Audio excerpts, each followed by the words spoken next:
I kind of simple questions to open up. I wanted just to see, like, why'd you decide to start playing Smash competitively in the first place?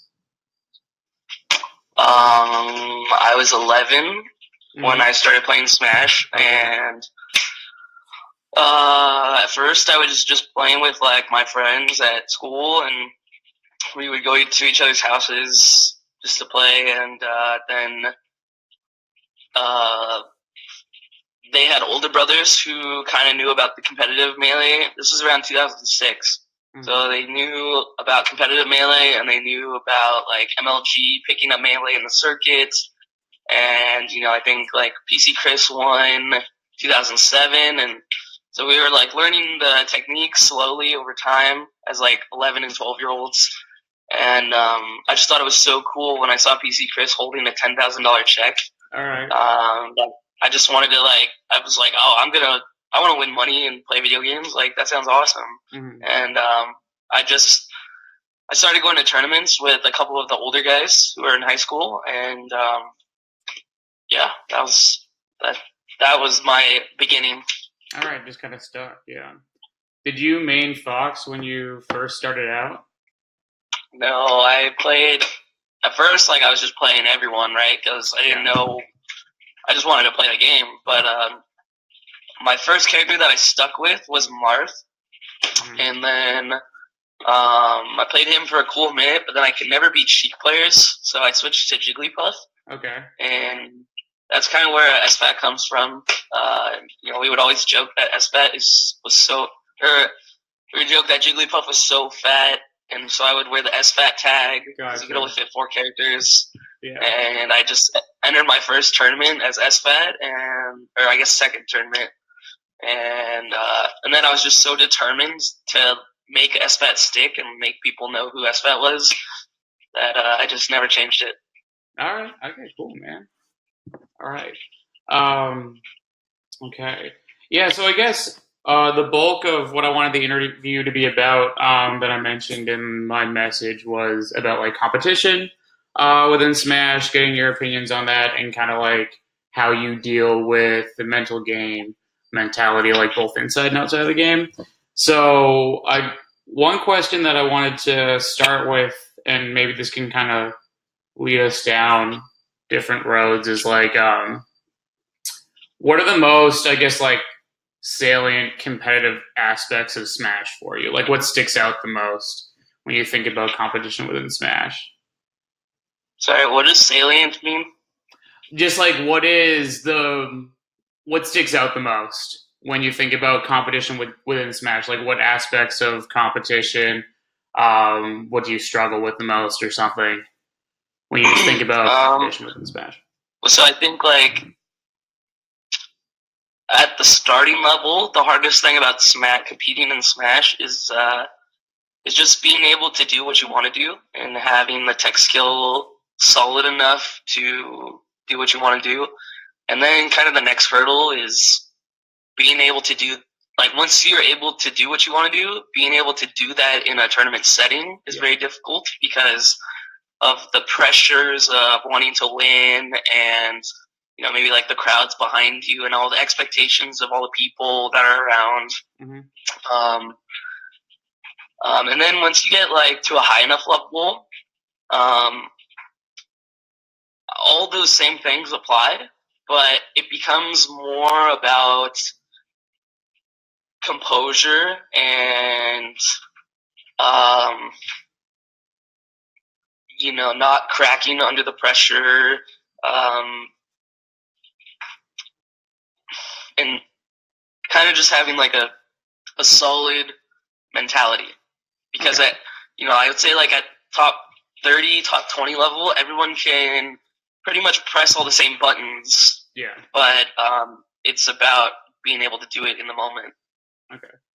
So do you think like that idea of mentality is what separates maybe like the great from the best players? So I think what separates the better players from the worst players, like in any rank, it doesn't matter what how good, but in the general skill, what separates the better player from the not better player is how long they can endure the pressure and not crack. Because eventually, even the top, even Armada cracks under pressure. Yeah. But what makes him the best is that he's just able to endure that pressure and stay consistent under it longer than the other players, than anyone else. Mm-hmm. What do you think that, like, so when you say pressure, what kinds of pressure do you think, like, players are feeling? Is it mainly just about, like, wanting to win? Or are there other things? It's not only wanting to win. Again, it's like, it's a lot of expectation pressure that you put on yourself or that other people might put on you. It's for one, literally just being on a stage in front of like 1,000 people is very frightening at first, but over time you don't even think about the crowd.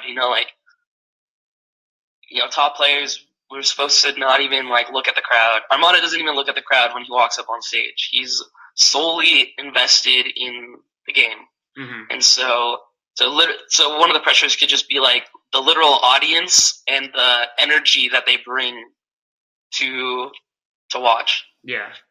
All right, that's cool. And I guess building up on that. So, in the idea of like competition, I guess I was just trying to think about like what you feel in competition with. So, I guess it's obvious that you might feel like you're competing with other players, but I wanted to know in what ways do you feel like you're competing with yourself, if that makes sense. Yeah. The cool thing about Melee is that like the game, in theory, the game is so fast and nobody will ever be able to play Melee perfectly because it's literally not possible for humans because of how fast the game is. But what's cool is you can always be better than you were yesterday. And so it's like this constant sense of improvement that you can get by playing Melee. And it starts with just like being able to short hop consistently. And then it starts with being able to wave dash consistently. And once you add all these little pieces together, you start like building a style of gameplay. And, at the high level, it becomes so much more macro based. Like there's so many situations, not only macro, but like there's so many micro situations too that come up that would never come up if you played someone at a slower pace. But because we can keep getting faster and faster, but yet never reach the ultimate speed, we can always improve. Okay. Yeah. So do you think there's like, I guess, because you mentioned like interactions that you get from playing more and more, do you think another thing that might separate players is about the experience? And I guess like one of those things like you mentioned is like experience on the stage or something. Yeah, I mean, I think that's true in anything in life. I think the more experience you have in something, the easier it will be in general. Because you'll have not only the situational awareness, but you'll have the answers for that situation, and you'll be better ready to deal with them. Gotcha. Yeah. All right. And I guess I just wanted to ask personally, you feel like if you don't want to answer this, you don't have to, but are there certain players that you particularly struggle against for one reason or another? What? Sorry, certain what? Are there particular players that you struggle against for certain reasons?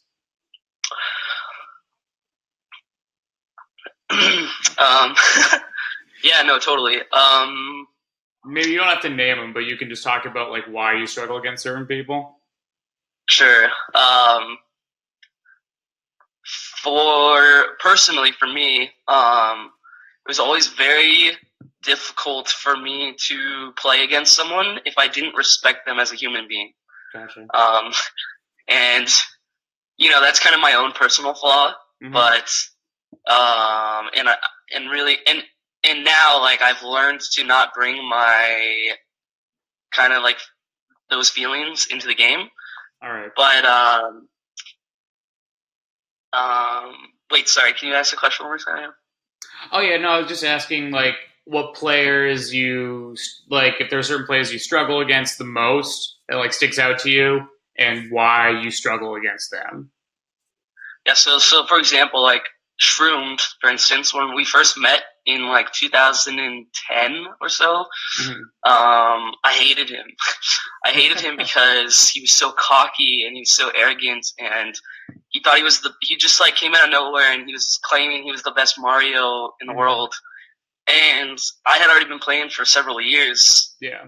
and you know, but then he started winning tournaments in like less than a year, and I was like, what the fuck? Like, fuck this guy, you know? Like, Yeah. and for years, I could not beat him. I could not beat him. Mm. And it wasn't until that I kind of like got to know him a little bit better and spent more time with him and learned who he really was that I was able to perform better against him. And now, like, I beat him almost every time. It's not a problem. Gotcha.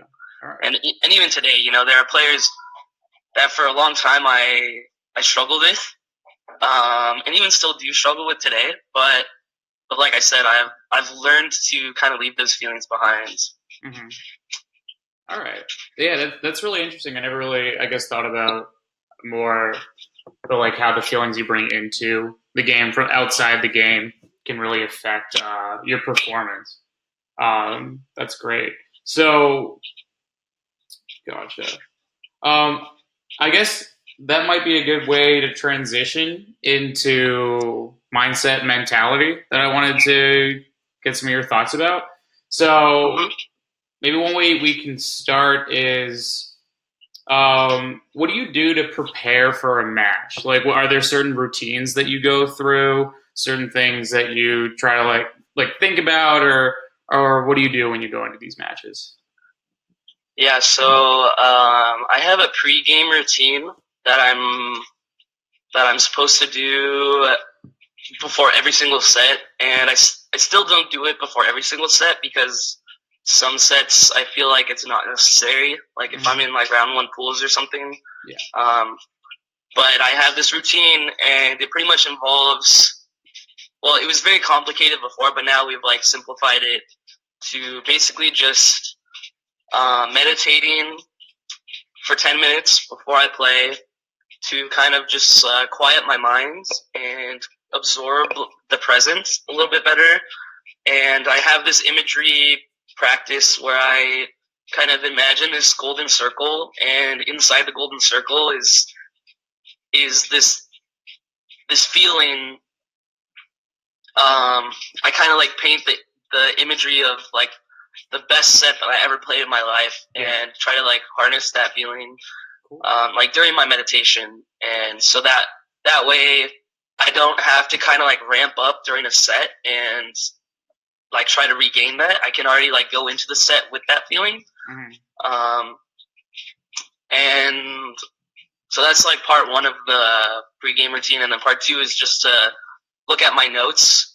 Both character specific and player specific notes. Makes sense, yeah. So that I don't have to like relearn a player's habits or like relearn like what works and what doesn't work in a matchup. I already have the info in my mind, so that when I'm playing, I can literally just be in the present and play reactive as much as possible.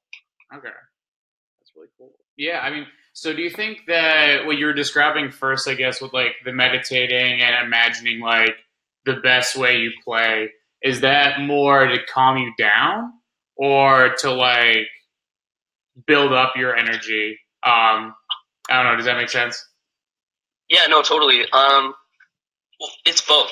Okay. It depends because so part of my practice too before was to rate my arousal level on any given day or on any given moment, and you know it was like a bell curve, like an optimal performance level, arousal level, and so you know the goal was to be at a 5 on a 1 to 10 scale. If I'm below 5, I'm a little like too lethargic and a little bit too just tired or like bored or like not really in it. And if I'm too high, I'm like a little too anxious and too antsy and like in my own head, double thinking things. So the goal of the whole meditation thing was to be at that 5 and get to that 5 before I had to play my set. All right. Okay. Awesome. That's really cool. So that's, I guess, your routine going into a match. So then when you're actually in the match, I guess we can first just talk about what is your general mindset in a match, kind of like what kinds of things are you thinking about, tricks that you're using, emotions that you're feeling, whatever you want to talk about. But I guess, like, what are you thinking about while you're in a match? The only thing that I'm really consciously thinking of is my breathing when I play a tournament set. I'm only trying to keep my conscious mind on keeping my breath steady, because I know that through experience and through watching other players, that if I'm holding my breath, my mind becomes like foggy and clouded and I can't think as clearly or as quickly.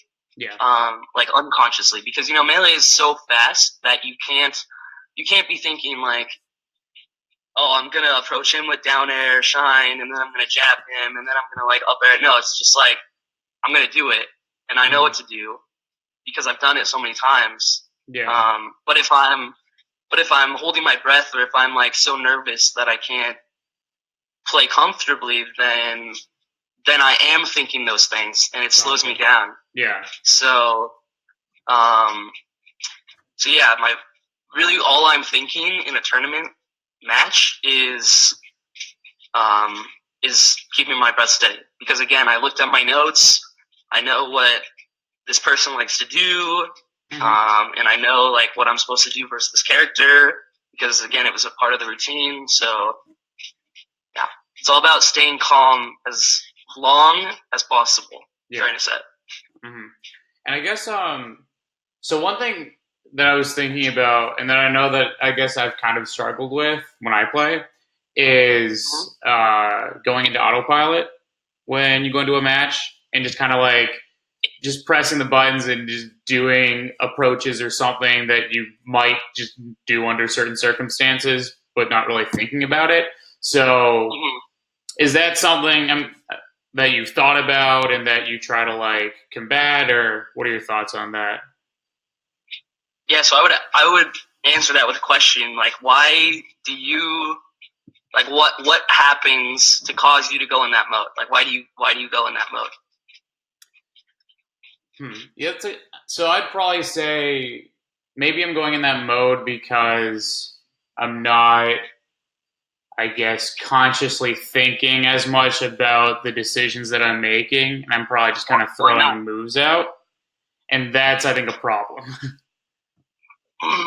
Right. Yeah. No, I would agree with you, and I would say the big reason why people don't consciously think is because it's difficult and it takes energy and it's not easy. It's very hard to stay mindful and conscious. Period. Let alone like during this really intense, fast game. And so, yeah. No, that makes sense. I just thought about it because I was watching your stream and the like analysis you're doing of your subsets, and something that came up a lot was like intention, thinking about what you're doing. So I just wanted to bring that up, and I guess is that just to get yourself good at that? Do you just have to kind of re-remind yourself, look back at your sets? Is that kind of what you've done to help yourself with that? Yeah, I think it's definitely a skill that you develop over time to just to play with intention and not to just like go brain dead. But again, like you have to put yourself in the right circumstances, right?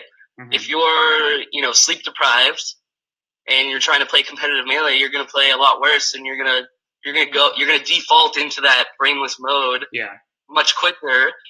Or if you're hungry, or like if you're really tilted, or all these factors, right? So you have to prepare yourself to it's much like engaging yourself in Melee. You know, you can't just like passively play Melee and expect to be good. Mm-hmm. You need to engage yourself with the game and with your opponents in order to improve. Period. Yeah, no, that makes a lot of sense. All right. And I guess so. Do you think that during a match, like you kind of your mindset, what you're thinking about, might change from beginning to end, maybe beginning to end in a game, beginning to end in a set, or something, or do you try to kind of keep a constant, mainly like you said, focus on breathing or something? Sorry, can you say that one more time? So do you I guess what you're thinking about, mindset, does that change for you over the course of a game or over the course of like a best of 5 set? Are you thinking about different things?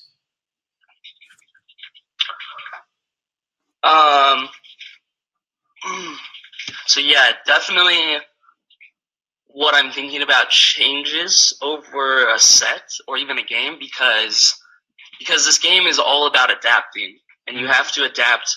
It's like high speed chess, right? High speed rock paper scissors. Like some options, one option isn't going to beat everyone. You can't just spam one option and expect to win a match. So you have to be constantly doing rock paper scissors with your opponents, and in order to know what to throw at next, you have to kind of know what's already been thrown out, and then you kind of have to anticipate based off either the character or the person, if you know them well enough, like what they're likely to throw out. Yeah. And there are some options that like cover multiple options, which is nice. Some characters that are much quicker or like have better hitboxes that help that. But in the end, like you have to be engaged the entire set or even the entire game, you know?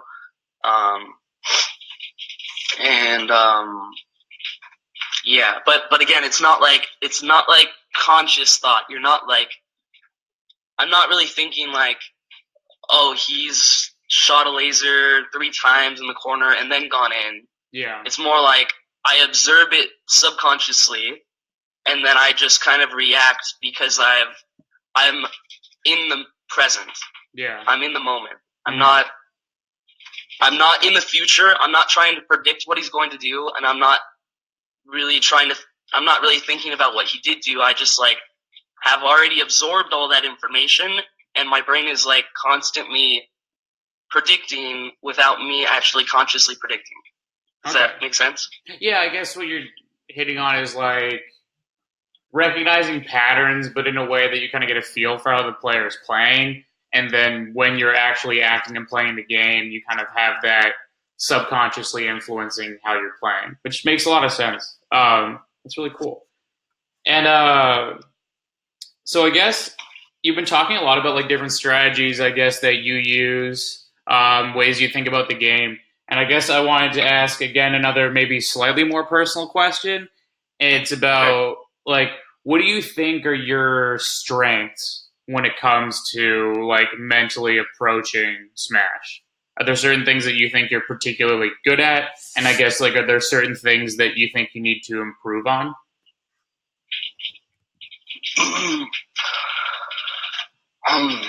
Well, I always can improve on everything, but yeah. I think something that I've always been good at, just in life, is being able to empathize with people, and I think people who can easily empathize can easily get into the minds of other people and kind of like think what they think, theory of minds.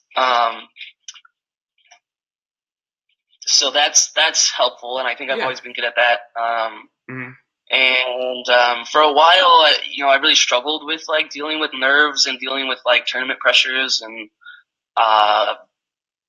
being on stage, dealing with like the expectations that not only I put on myself, but that other people put on me. Like, oh, Zach, I drafted you for fantasy. Like, you gotta win, dude. Like, come on, man. Like, I'm not doing it for you. I'm doing it for me. Like, fuck off. Mm, But I know like they're doing it in good intentions, but they just don't understand like what they're actually doing. yeah. And but lately with the whole like meditation and pre-game routine, it's really helped me like a lot to Awesome. keep my cool under pressure. Hmm. All right. Cool. And I know that you play a lot of doubles, obviously. And I guess I just Love wanted doubles. to ask, are there like, do you do things differently in terms of mental preparation or what you're thinking about and all that we've been talking about when you're playing doubles versus when you're playing singles? No, it's pretty much the same. All right. Yeah. Just that the burden is kind of lifted. Like half of the work is kind of lifted.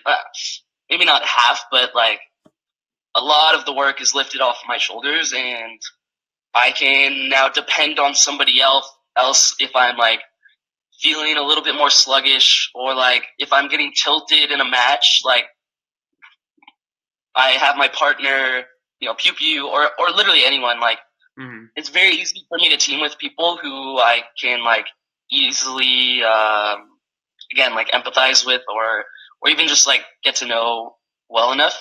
Yeah. Um, but my teammates are always, especially as a fox, right? Like I go in and I get fucked up. My job is to get destroyed, Yeah. to create chaos, Mm-hmm.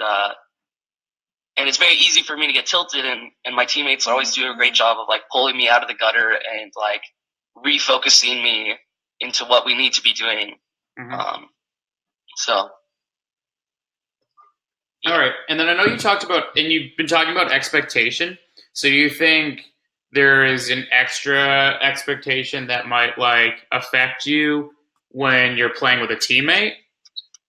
Like, do you think that there's any added pressure from that? Um, no, I think it's the opposite. Actually, I think Okay. like there's even less expectation because again, like it's if you win or lose, it's not all on you. Mm-hmm. No, that makes So sense. Yeah. so it's again, it's like that burden is kind of lifted off your shoulder a little Mm-hmm. bit, just a little bit. Yeah. No, totally. All right. Um, and I guess one last topic that I wanted to hit on, and you kind of already mentioned it before. Um, when you compared like I guess Smash to Speed Chess. And I guess I first wanted to ask, like, do you play like what other? Well, are there any other sports that you play? I did do sports when I was younger. I Mm-hmm. played like everything, soccer. I was really into soccer. I was in like the private whatever league, and then I played basketball, baseball.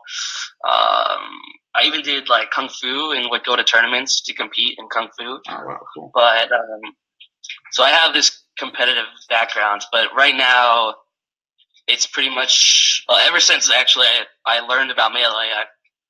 I haven't done a sport in that long. But I do, like go to the gym 3 times a week, which is part of my training, and then just kind of started doing yoga. But Oh cool. All right.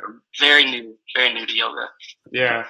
No, I get the reason why I ask is because I guess I wanted to get a little bit of your insight on if you would compare Smash, I guess, in terms of what you're thinking about in terms of competition or mental game to any sports that you've played, like maybe kung fu, if that's more like one-on-one oriented, because I guess it might be a little bit harder to compare to like soccer or something.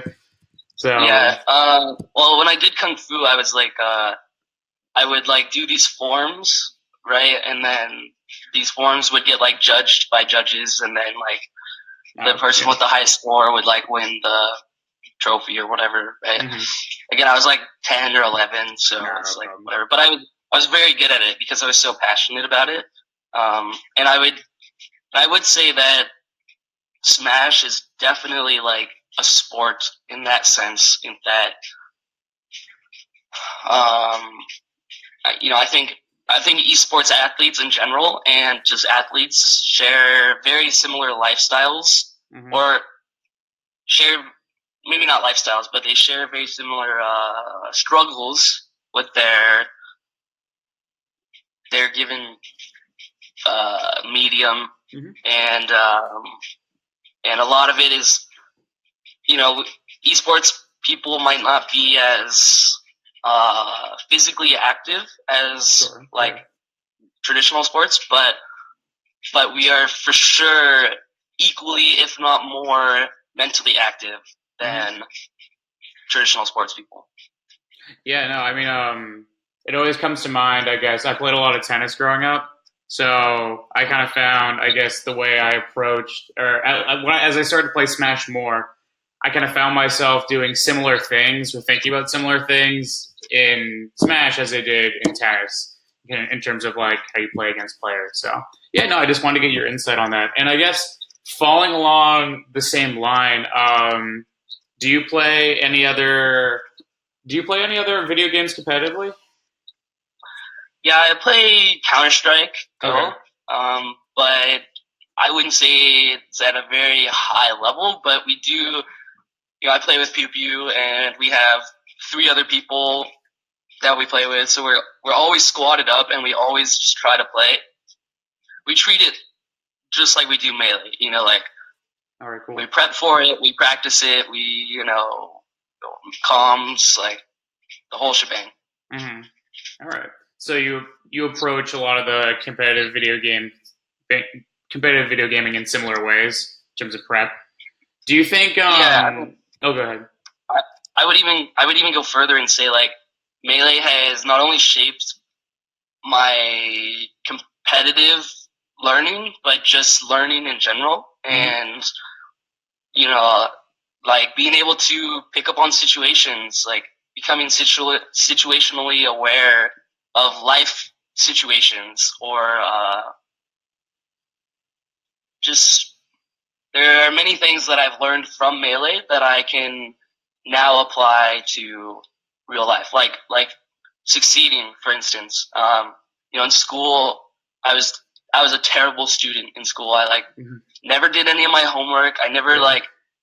found pleasure in doing homework. I really loved learning. I loved learning a lot, but I didn't like sitting in a classroom listening to someone, and I didn't really have any respect to listen to what they had to say. Mm-hmm. Um, and so I think through Melee, it's kind of I've learned how to discipline myself, and Cool. I now understand like what it takes to succeed in something. All right. Awesome. Yeah. I mean, I still struggle to pay attention in class, and I'm in grad school right now. So, oh god. And I guess one other thing I wanted to ask is, I guess I've been trying to get at comparing Smash to other things. But what do you think makes Melee unique as a Sorry, competitive game? one more time. What do you think makes Melee unique as a competitive game? I think the fact that there is such a high ceiling skill Mhm. that it's literally unattainable for humans. I think that's pretty unique. I don't Yeah. I don't know another game that's like that. I'm sure there are other games that are like that, but Hmm. there's no game that's that I know is like that. But also just for like a casual, I think when you look at Melee, you're like, oh wow, this looks really cool. All my favorite characters are in this game that I grew up with. All these Nintendo characters that have different stories of their own, and they're all in one game, and they're all fighting each other. And then that's just the surface level, and then you can go so deep that you just can't hit rock bottom. You Hmm. can just go deeper and deeper and deeper. Yeah. So I think that's what makes it unique. All right. Cool. Um, so